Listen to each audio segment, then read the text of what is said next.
Hello, this is McD the Beast, and this is McD Sports 4 coming to you today. Very disgusted with my Maryland Terps. Before I continue, hit that thumbs up button. Please subscribe to the channel. Greatly appreciate if you do that.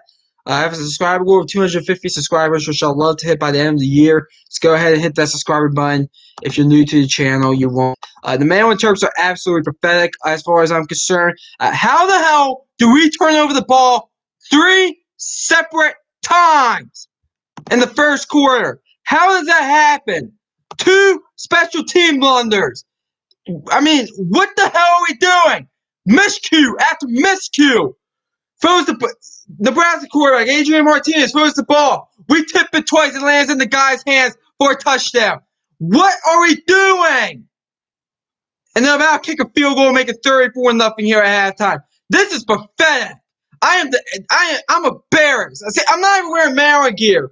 I'm wearing my Oregon Duck stretcher. I have like 10 stretchers. I was even going to wear the Oregon Duck one or the Oklahoma State one. This is pathetic by the Maryland Terps as they kick the field goal going into halftime. 34 Nebraska. Nebraska 34, Maryland nothing. This is pathetic. I've never been so disgusted with this Maryland team. And Mike Locksley, listen. Next season is going to be a big season for him. Because let me tell you something. You can say all he wants about, he's making this program go in the right direction and everything. That's fine if you want to come out and say that. But I'm telling you this right now. There is no excuse for being out 34-0 to these Cornhuskers, to this Nebraska team. I mean, it's one thing to get blown out by Ohio State, okay. One thing to get smacked around by Michigan, okay. Penn State game, I didn't like the score, but okay. Those 3 games, okay. There is no excuse to losing to the Purdue team that we see this year, 40-14, and there's no excuse to losing to being down to this Nebraska team, 34-0. There is no excuse. There's no excuse losing to Temple. There is no excuse to losing to Indiana. There is no excuse. And maybe I'll take the Indiana comment back a little bit because they are 7-3 and they're only down by a touchdown to Michigan. But there is no excuse for the Maryland Terps being down 34-0 to the Nebraska Cornhuskers. Absolutely pathetic. The special teams, 2 turnovers during kickoffs. Unacceptable.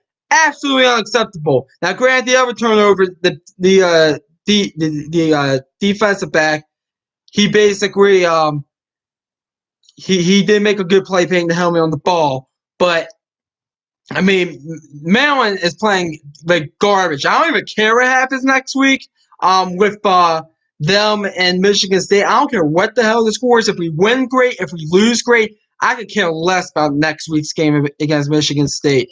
Okay, this season has been a big-time disappointment.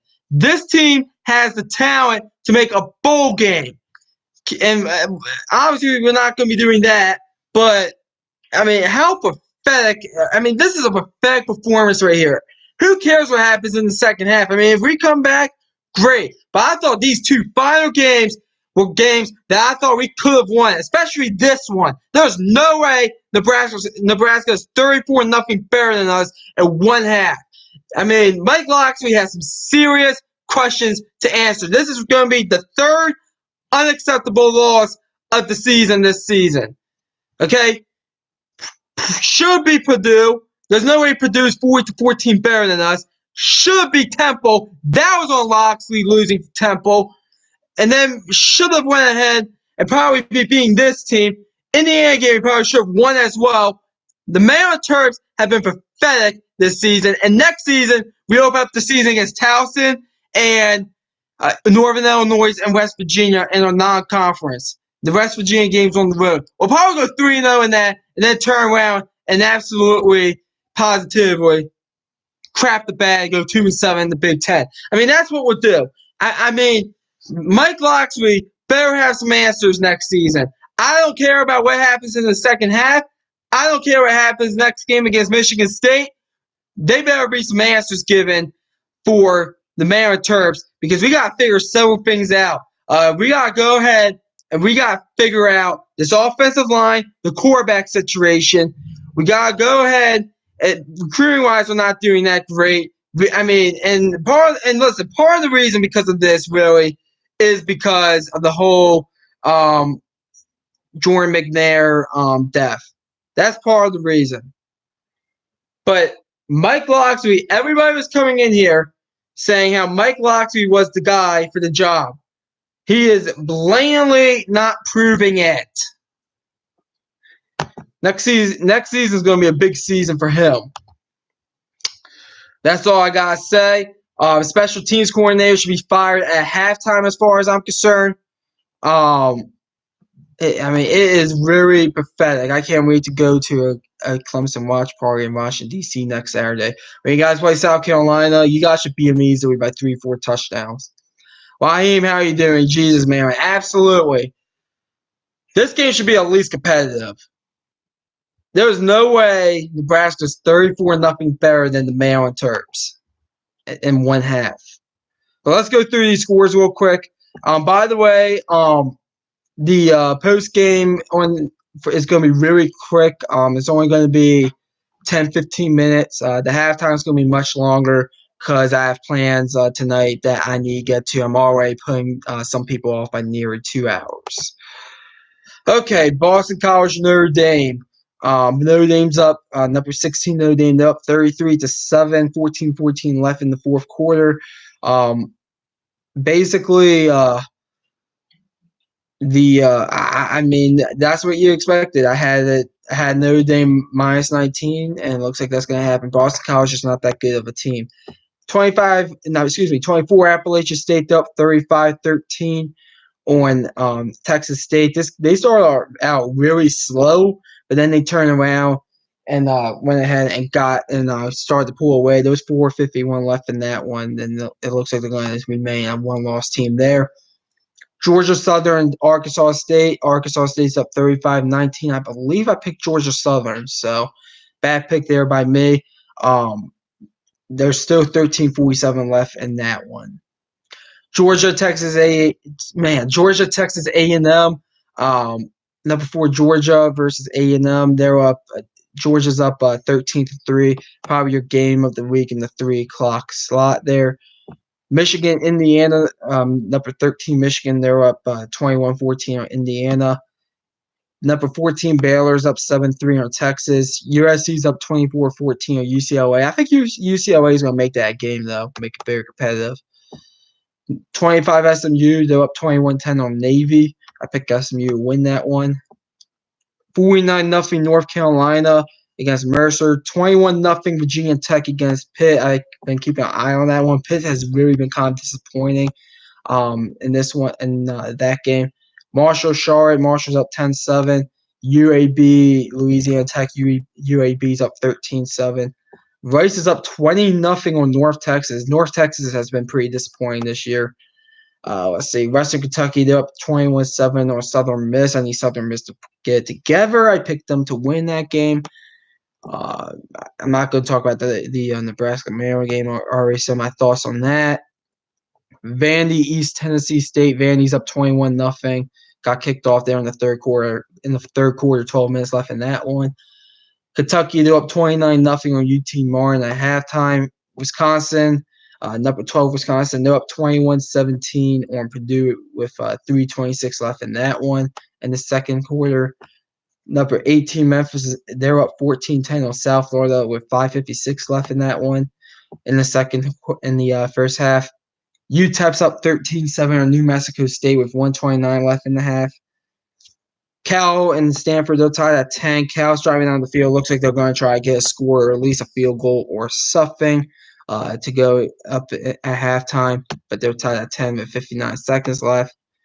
Louisville, they're up 28-10. They just scored a touchdown on Syracuse. 3:05 left in the second quarter. UNLV's up 21-6. They're driving down the field. 4:15 left in that one in the first half.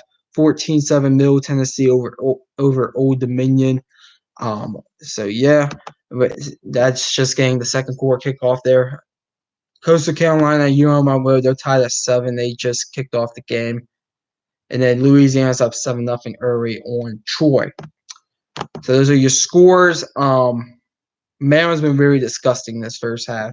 It really has.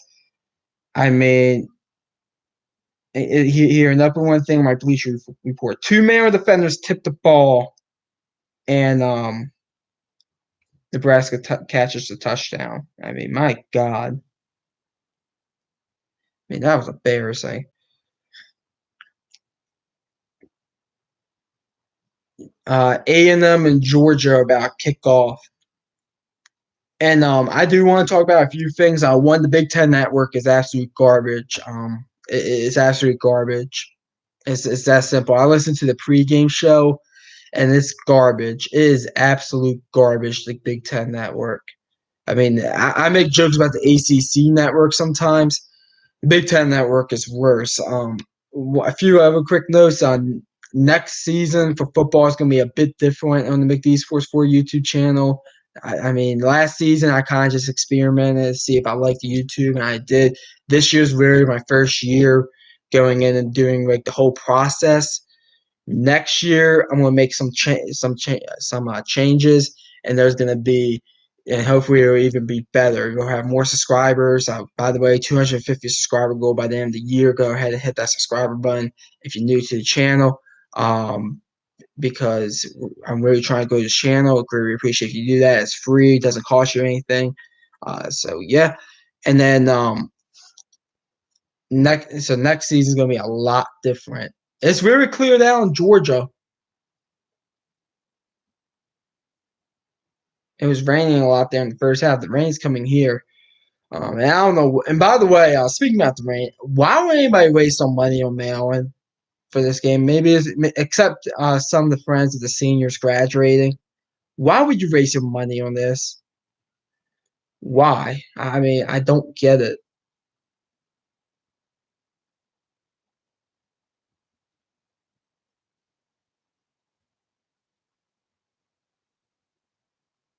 Man, I just don't get why would you waste money on this.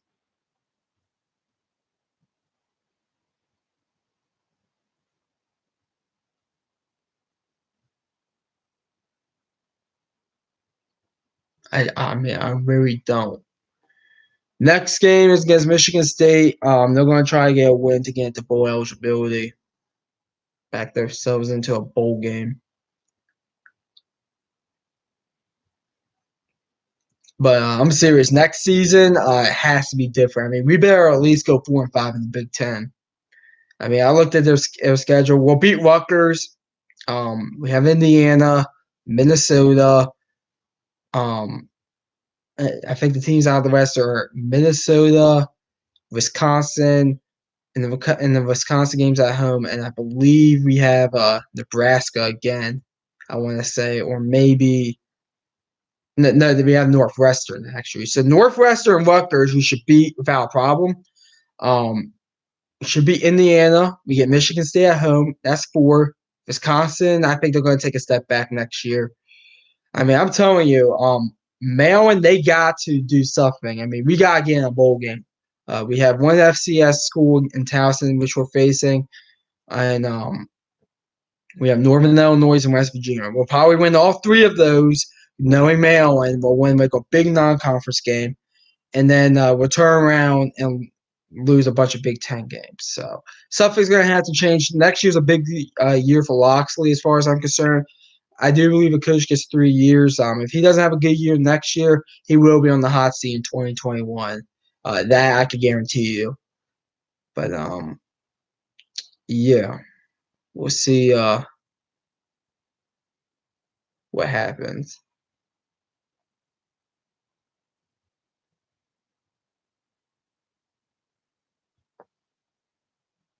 Man, see what happens.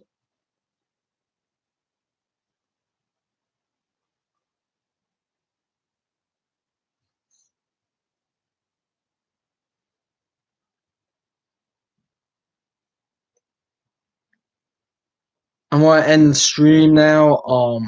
Very quick recap. Probably not even when the game's over, unless it's close. Then maybe when the game's over, if Maryland at least makes this somewhat competitive. Thanks for watching. Hit the thumbs up button. Please subscribe to your channel. Greatly appreciate if you do that. McD the Beast here signing off.